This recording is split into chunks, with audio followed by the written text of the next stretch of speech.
Hi friends, we're reading Gooseberry Park and we're on chapter 10, The Wanderer.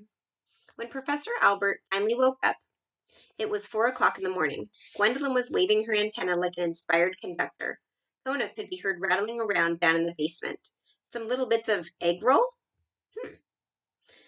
And the world outside was nothing but solid, unyielding ice. It was too much for an old biology professor. So he refilled Kona's dish, handed Gwendolyn a piece of broccoli, put on an extra pair of socks, and went straight to his bedroom. Professor Albert had never been an amateur when it came to sleeping. Years of standing beside philosophy majors trying to label the insides of frogs had taught him the fine art of turning off his brain whenever he wished. So he turned it off and went back to sleep. And down in the basement, Kona was trying to settle his house guests into a giant box of Christmas decorations. "This is embarrassing," said Kona, plumping a Christmas tree skirt around the babies with a gentle paw. "Ordinarily, I'd put you in the guest room. Very nice, its own bath. But I don't think we could count on a hearty welcome from Professor Albert.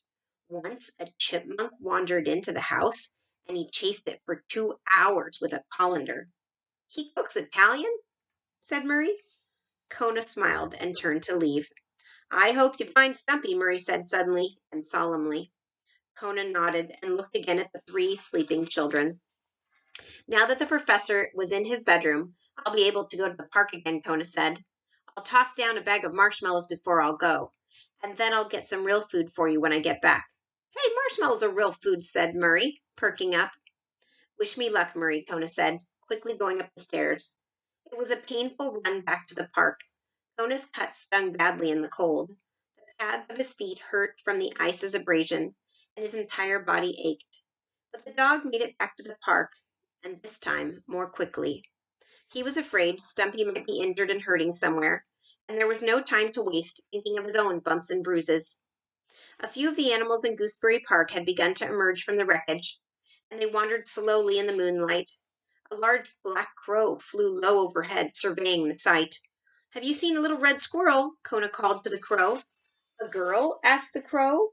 "No, a squirrel." "A little red one." Kona waited as the crow landed beside him.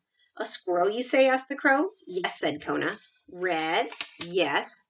"About this big?" asked the crow, opening his wings. "Oh, yes, yes," Kona cried excitedly. "No," the crow said. "No?" repeated Kona. The crow spread his enormous wings and left. "Gwendolyn was right," Kona muttered to himself as the bird disappeared. "Crows really are smart Alex."